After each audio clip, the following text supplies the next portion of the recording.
Screen मेरी visible है? Hello. No ma'am. अच्छा, ओके।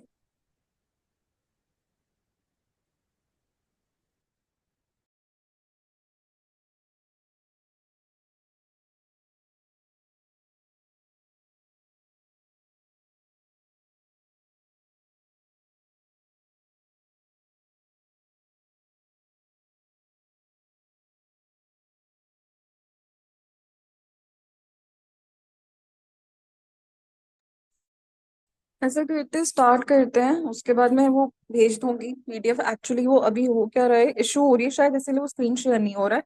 ठीक है।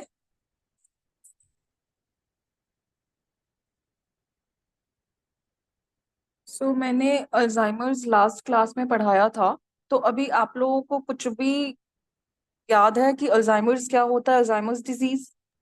मैम एक बार ब्रीफ मतलब कि थोड़ा सा एक्सप्लेन कर दीजिए तो क्लियर हो हाँ हाँ, जाए। बिल्कुल मैं एक्सप्लेन कर दूंगी। बट अभी थोड़ा सा भी आप लोगों को आइडिया है कि होता क्या है, what is Alzheimer's disease? No ma'am. Okay, it's okay, no problem. Alzheimer's disease को एडीबी कहते हैं इन शॉर्ट। तो ये क्या होता है, एक न्यूरो डीजनरेटिव डिसऑर्डर होता है। ठीक है। इसमें क्या होता है कि हमारा जो कॉग्निटिव और बिहेवियरल जो फंक्शन होता है वो अफेक्ट होता है। कॉग्निटिव मींस कि जो हमारी थिंकिंग होती है, ठीक है, उसके साथ बिहेवियरल जो अफ्लिक्शंस होते हैं वो हमारे इफेक्ट होते हैं, जिसकी वजह से जो नॉर्मल बेसिक फंक्शंस होते हैं उसके हैम्पर हो जाते हैं। ठीक है। बेसिकली इसमें होता क्या है, अल्जाइमर्स डिजीज में, इसमें एक अक्यूमुलेशन होता है बीटा एमिलॉइड प्लाक का। जस्ट लाइक जो वेसल्स होते हैं, जैसे उनमें प्लाक्स इकट्ठा होते हैं ना, उसी तरह जो न्यूरॉन्स होते हैं उसके बाहर प्लाक्स एक्यूमुलेट हो जाते हैं, बीटा एमिलॉइड प्लाक। ठीक है। और उसके साथ साथ क्या होता है, ट्विस्टेड टाउ स्ट्रैंड्स जो होते हैं वो न्यूरॉन्स में हो जाते हैं। टाउ स्ट्रैंड्स मतलब जो स्ट्रैंड्स होते हैं वो ट्विस्ट हो जाते हैं। ठीक है। तो ये क्या होता है, ये इसका वो है, पैथोलॉजी है। ठीक। कोई डाउट या मैं दोबारा बताऊं?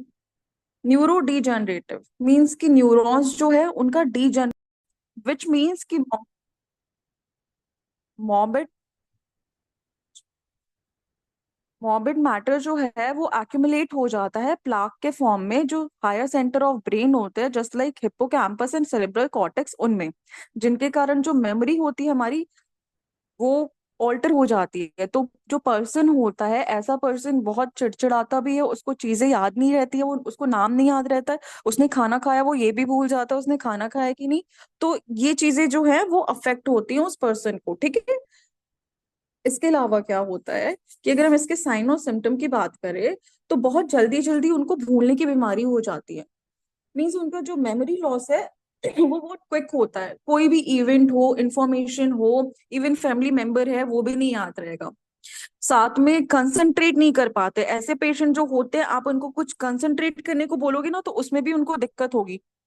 शब्दों को नहीं समझ पाते हैं ना, शब्दों को पूरा वो क्लियर समझा पाते हैं। ठीक है।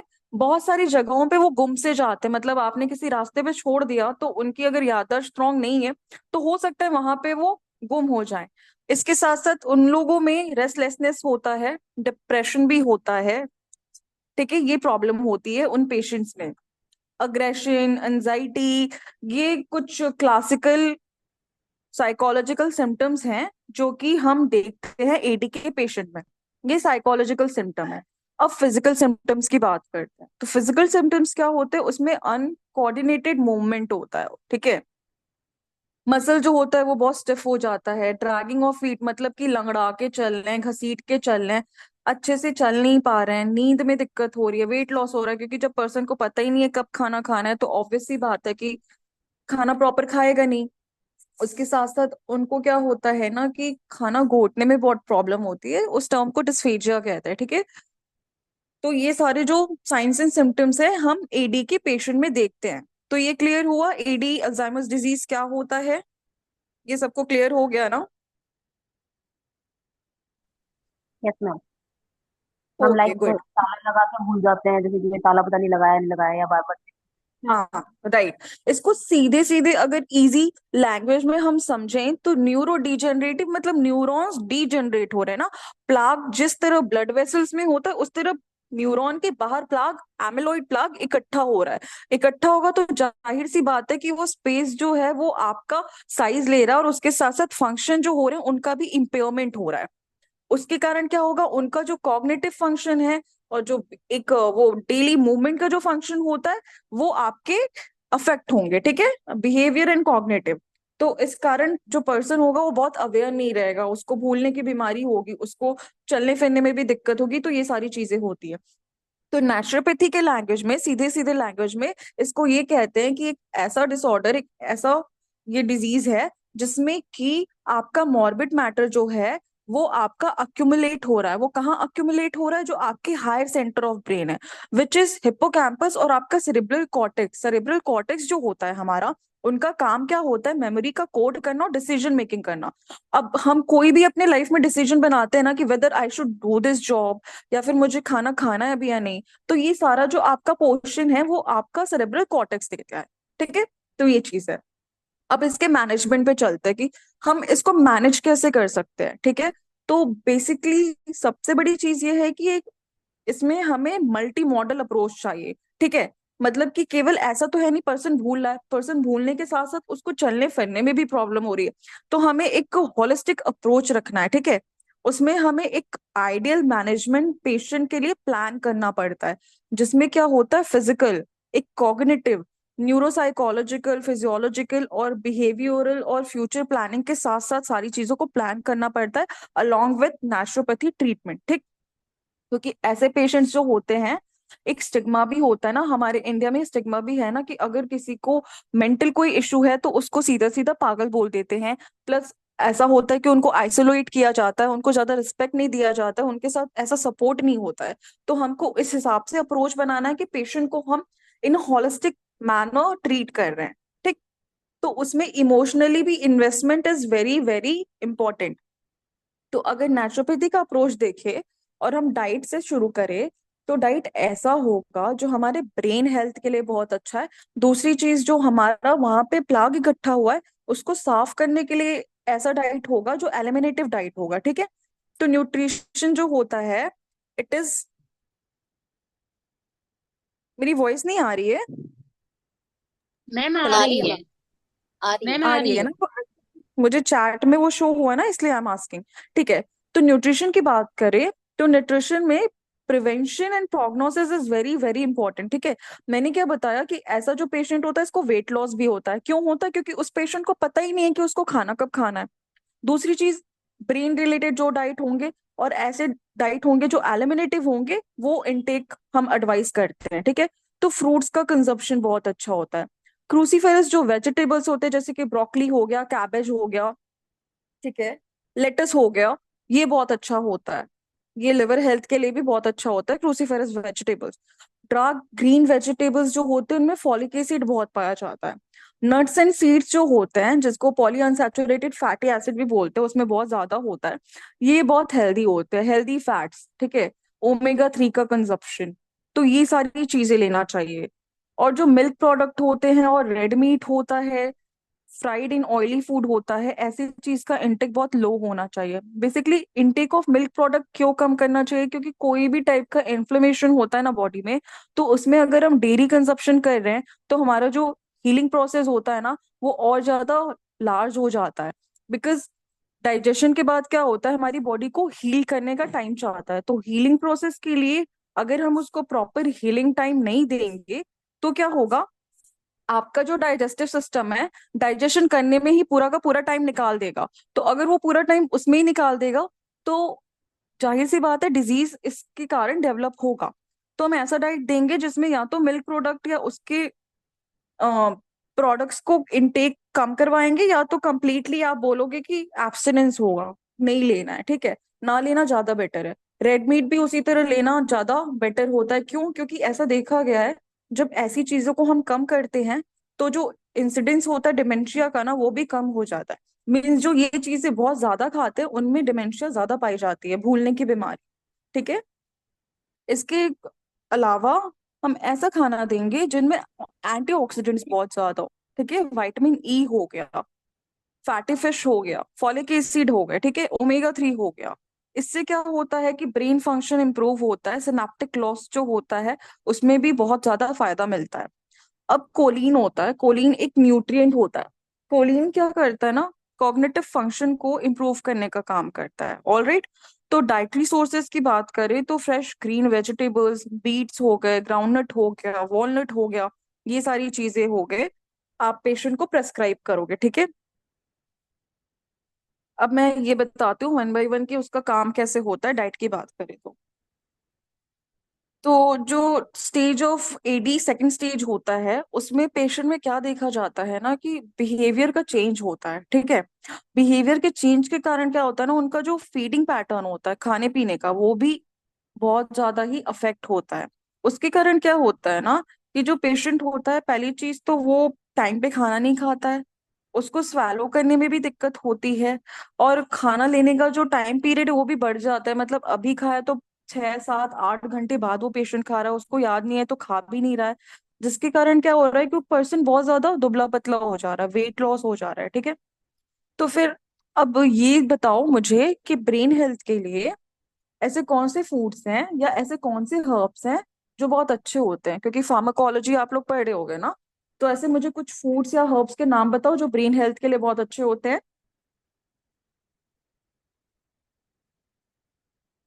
ट्राई करो, मैं बताऊंगी सही है या नहीं, एटलीस्ट ट्राई करो।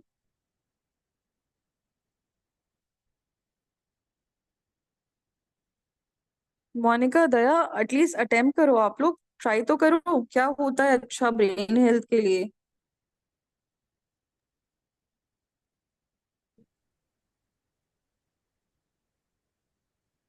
नहीं पता। हम्म। नो मैम, मैम क्या पूछा आपने? मैम एक बार दोबारा बताना। ब्रेन हेल्थ के लिए ऐसा कौन सा न्यूट्रिएंट है, फूड है या फिर हर्ब है जो अच्छा होता है ब्रेन के लिए, मैम बताओ। ब्रेन के हाँ। मैम हारू में तो नहीं, ब्राउन। क्या क्या, मुझे वॉइस आ नहीं रही है, एटलीस्ट आप लोग ट्राई तो करो। मैम आप फूड पूछ रहे हैं कि खाना क्या खाना सही रहेगा हाँ बल्कि ब्रेन के? हाँ हाँ, मैं यही पूछ रही हूँ। Ma'am healthy food, vegetables, fruits. Healthy food तो हर डिजीज के लिए अच्छा होता है, हेल्दी फूड तो उनको भी लेना चाहिए जो डिजीज जिनको नहीं होता है। मैंने पूछा जो ऐसा खाना जो एडी के पेशेंट के लिए बहुत अच्छा काम करेगा ब्रेन के लिए, चलो मैं ही बताती हूँ, इट्स ओके। अभी मैंने बोला ना कि फूड जो कि ओमेगा 3 में रिच है, जो हेल्दी फैट्स में रिच है, क्रूसीफेरस है, एंटीऑक्सीडेंट रिच है। फॉर एग्जाम्पल हर्ब्स की फिश। बात करें तो हाँ, फिश गुड, अश्वगंधा बहुत अच्छा होता है, ब्राह्मी बहुत अच्छा होता है, टर्मरिक बहुत अच्छा होता है, उसमें करक्यूमिन पाई जाती है जो, ये सारे ब्रेन हेल्थ के लिए बहुत अच्छे होते हैं, ठीक है। उसके साथ साथ एंटीऑक्सीडेंट रिच फ्रूट्स की बात करें तो जितने बेरीज होते हैं, ठीक है, whether it's gooseberry, blueberry, strawberry, cranberry, ठीक है, ये बहुत हेल्दी होते हैं। ओमेगा 3 एंड 6 की बात करें तो उसमें वॉलनट्स हो गए, फ्लाक्सीड हो गया, सालमन हो गया, ठीक है, ये बहुत अच्छा होता है। फ्लैवेनॉइड्स बहुत अच्छा होता है, vitamin E com B and E, vitamin B complex and E बहुत अच्छा होता है, ठीक है। वो किससे मिलेगा, आप green fresh green leafy vegetables ले रहे हो, ये सारे ऑल एंड ऑल बहुत अच्छे होते हैं। तो देखो, सबसे पहले पेशेंट को ऐसा डाइट दोगे जो एलिमिनेटिव हो। डाइट जो होता है वो 3 टाइप से चलता है, एलिमिनेटिव, ठीक है, देन आपका सूदनिंग एंड कंस्ट्रक्टिव, ठीक है। तो डिजीज के लिए first and foremost eliminative diet को प्रेस्क्राइब करते हैं। एलिमिनेटिव क्यों? क्योंकि ये डाइट जितने भी मॉर्बिड मैटर एक्यूमुलेटेड है आपके बॉडी में उसको क्लीन करने का काम करेगा, ठीक है। तो जब वो क्लीन हो जाएगा तो ऑटोमेटिकली जो न्यूट्रिएंट्स अब्जॉर्प्शन है वो बहुत ज्यादा अच्छा हो जाएगा। ऐसे समझो कि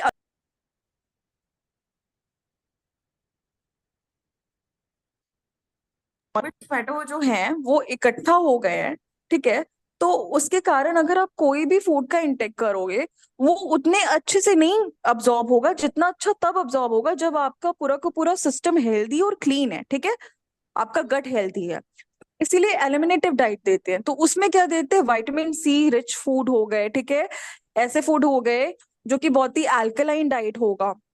ठीक, आप साइट्रिक फ्रूट्स यूज कर ले रहे हो, आप आंवला यूज कर रहे हो, ठीक है, उसको खिचड़ी या वेजिटेबल दलिया, ये सारी चीजें बोल रहे हो, तो ये बहुत अच्छा होता है क्लेंजिंग पर्पस के लिए। उसके अलावा भी जितने मैंने भी विटामिन्स एंड मिनरल्स के नाम लिए, ठीक। उसके बाद ऐसा डाइट बोलेंगे जो कंस्ट्रक्टिव हो, मतलब कि जो उनका जो भी है एक इम्यून सिस्टम है उसको रिपेयर करने का काम करे, उसको और ज्यादा इंप्रूव एंड इनहांस करने का काम करे। फिर सूदनिंग डाइट देंगे, ऐसा जो नरिशिंग हो, जो हीलिंग हो, ठीक है। तो डाइट ऐसे बनाते हैं, ठीक है। ये हो गया आपका डाइट। कोई डाउट तो नहीं है ना डाइट में? No ma'am. No ma'am, no ma'am. Good, ठीक है। मैम, इसके अलावा, हाँ मैम एक हेलो। हाँ हाँ बताओ। मैम एक पेशेंट है, उसे ना 2015 से माइग्रेन की प्रॉब्लम है। ओके मैम उसने एमआर करवाने पर उसका ना जो दिमाग की नसों में सूजन थी मैम तब। तब ओके उन्होंने ओके। ट्रीटमेंट लिया था। तब जब उन्होंने ट्रीटमेंट लिया था मैम, उसके कुछ 2-3 महीने तक उन्हें रेस्ट था। पर 1-2 साल से उन्हें बहुत ज्यादा प्रॉब्लम है मैम, तो इसमें हम क्या कर सकते हैं? मतलब बहुत ज्यादा पेन हो रहा है।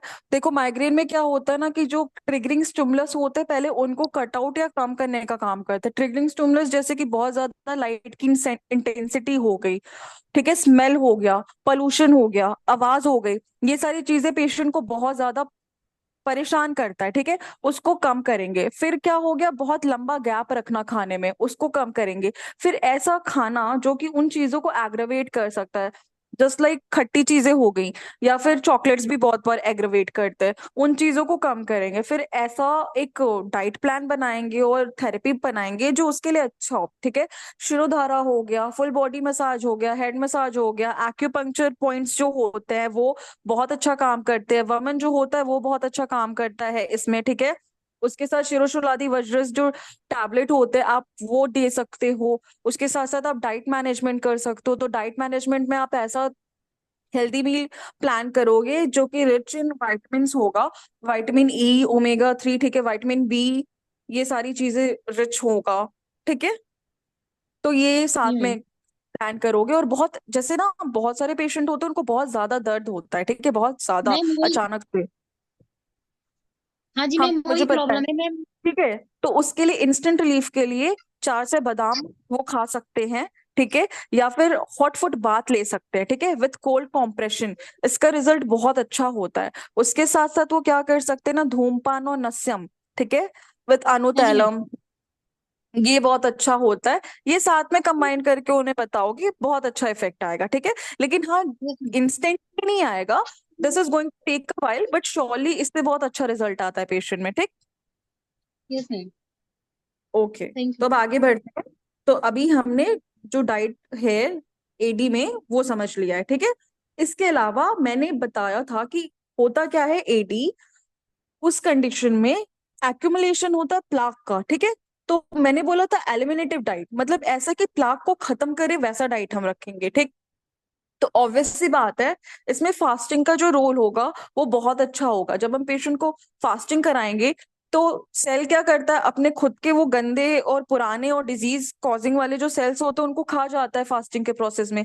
तो जब हम इंटरमिटेंट फास्टिंग कराएंगे, ऑल्टरनेट फास्टिंग कराएंगे, ठीक है, इससे क्या होगा कि बहुत अच्छा इंप्रूवमेंट मिलेगा। और ऐसा देखा भी गया है कि उनकी जो कॉग्निटिव फंक्शन होती है और ब्रेन स्ट्रक्चर होता है वो इम्प्रूव हो जाता है, क्योंकि जो न्यूरॉन का जो डिसफंक्शन और डीजनरेशन है वो घट जाता है, ठीक है। ऑटोफेजी के टर्म पे काम करता है फास्टिंग, ये मैंने स्टार्टिंग में बताया ही था। तो fasting is going to work wonders in case of AD, ठीक। ये हो गया डाइट एंड फास्टिंग। अब हाइड्रोथेरेपी एंड मड थेरेपी, ठीक है, इसका भी बहुत अच्छा रोल प्ले होता है। हाइड्रोथेरेपी की बात करें तो हाइड्रोथेरेपी जो होता है वो बहुत मल्टी डायमेंशनल होता है, ठीक है। डिजीज जितने भी आपके मेटाबॉलिक डिसऑर्डर्स होते हैं एंड अदर देन दैट जो होते हैं उसमें हाइड्रोथेरेपी बहुत अच्छा काम करता है, ठीक है। उसके जो इफेक्ट्स होते हैं हमारे WBC पे, तो उसके लिए हम क्या करेंगे, पहला तो उसको हम इमोशन बाथ दे सकते हैं, या अंडर वाटर मसाज जिसको कहते हैं। ये क्या होता है ना, ये एंजाइटी को कम करता है। जो एक नेगेटिव मूड होता है पेशेंट का, ऐसे पेशेंट्स का, वो सॉरी कम होता है इमर्शन बाथ से। या फिर हॉट वाटर बाथ जो होता है माइल्ड, उसमें भी देखा गया है कि मेमोरी का बहुत इम्प्रूवमेंट होता है। ठीक है। टेपिड सेफेलिक डूच होता है, जो कि नेक से हेड तक डूच दिया जाता है, जस्ट लाइक जेट स्प्रे। वो डूच होता है। वो 5 मिनट के लिए डेली देने से भी स्लीप पैटर्न बहुत अच्छा होता है और कॉग्निटिव फंक्शन बहुत अच्छा होता है। इसके साथ साथ हम पेशेंट को शिरोधारा दे सकते हैं। ठीक है। ब्राह्मी क्वाथ वाला दे सकते हैं, ब्राह्मी ऑयल वाला दे सकते हैं। प्लस मड थेरेपी की बात करें तो मड थेरेपी का एंटी इंफ्लेमेटरी प्रॉपर्टी होता है, उसका इफेक्ट बहुत अच्छा होता है। सो लोकल मड पैक अगर हम लगा रहे हैं आईज और abdomen पे, या फुल बॉडी मड भी दे रहे हैं, वो बहुत अच्छा काम करेगा। तो ऐसे पेशेंट, वैसे भी इनको गैस्ट्रिक प्रॉब्लम होती है, तो local abdominal mud application for 20 minutes daily, ये अच्छा होता है और ये रेकमेंड भी किया जाता है। ठीक है। देन हीलियोथेरेपी की बात करते हैं, जिसको सन थेरेपी भी कहते हैं।